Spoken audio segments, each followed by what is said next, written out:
प्रणाम साथियों। सनातन कथाओं में एक बार फिर से आपका स्वागत है। आज हम एक और रोचक प्रसंग आपके सामने लेकर प्रस्तुत हुए हैं। ये प्रसंग महाभारत से है। तो ये कथा एक राक्षस घटोत्कच के बारे में है, जो कि भीम के पुत्र थे। तो आइए जानते हैं कि कैसे राक्षस घटोत्कच की मृत्यु के कारण अर्जुन की जान बची थी। तो महाभारत की कथा में कई श्रापों का जिक्र मिलता है। इनमें से एक श्राप द्रौपदी ने घटोत्कच को दिया था।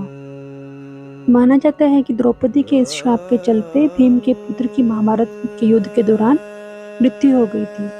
हालांकि इससे अर्जुन की जान जरूर बच गई थी, क्योंकि घटोत्कच को जिस अमोघा अस्त्र से कर्ण ने मारा था, वो उसने असल में अर्जुन के लिए बचाया हुआ था। तो आइए जानते हैं कि पूरा वाक्य क्या है। तो दरअसल ये कथा तब की है जब पांडव दुर्योधन के लक्षागृह की से अपनी जान बचाकर बाहर निकले थे और थके हारे एक पेड़ के नीचे आराम कर रहे थे। तब भीम पहरेदारी कर रहे थे। उसी वन में हिडिंब नाम का एक राक्षस रहता था, जिसने पांडवों को पकड़ने के लिए अपनी बहन हिडिंबा को भेजा। हिडिंबा ने भीम को देखा तो वो उनसे आकर्षित हो गई। उसने माया से सुंदर रूप धारण किया और भीम से बातें करने लगी। लेकिन तब जब हिडिंब उन्हें ढूंढते हुए आया तो उन्होंने देखा कि उसकी बहन हिडिंबा और भीम आपस में प्यार भरी बातें कर रहे हैं। तो वह गुस्से से लाल पीला हो गया और हिडिंबा को मारने के लिए आया। तभी भीम बीच में आ गए और उन्होंने हिडिंब राक्षस को मार डाला। आगे कथा कहती है कि पांडव आ गए और उन्होंने हिडिंबा के भाई हिडिंब को मरा हुआ पाया। तब हिडिंबा ने कुंती से प्रार्थना की कि वह उसे भीम की पत्नी के रूप में स्वीकार कर ले। उसकी ये याचना देखकर युधिष्ठिर का मन पिघल गया और उन्होंने भीम को दिन में हिडिंबा के साथ रहने की अनुमति दे दी। इसके बाद उन दोनों का एक पुत्र हुआ, जिसके सर पर बाल यानी कि उत्कच नहीं थे, इसीलिए उनका नाम घटोत्कच रखा गया।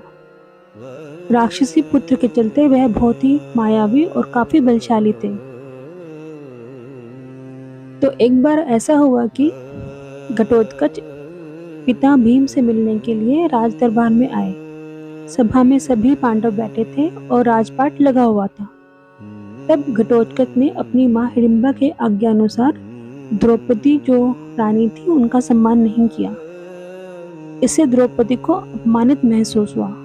द्रौपदी ने क्रोध में कहा कि मैं पांडव की पत्नी हूँ, ब्राह्मण राजा की पुत्री हूँ, तब भी तुमने मेरा सम्मान नहीं किया है। इसलिए उन्होंने घटोत्कच को अपना अपमान करने के लिए श्राप दिया कि तुम अल्पवायु होगे।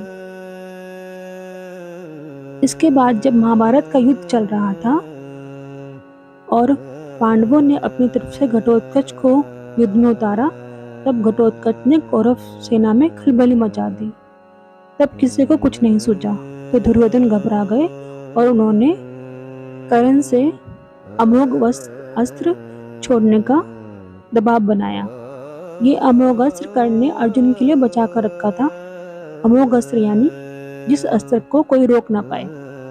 लेकिन दुर्योधन ने उन्हें यह तर्क दिया कि अगर घटोत्कच को मारा नहीं गया इसी वक्त, तो वो पूरी सेना को पहले ही खत्म कर देगा। इसलिए कर्ण ने अमोघ अस्त्र अर्जुन पर छोड़ने के बजाय घटोत्कच पर छोड़ दिया और उनकी मृत्यु हो गई, जिसकी वजह से यह भी कहा जाता है कि अर्जुन की जान बची।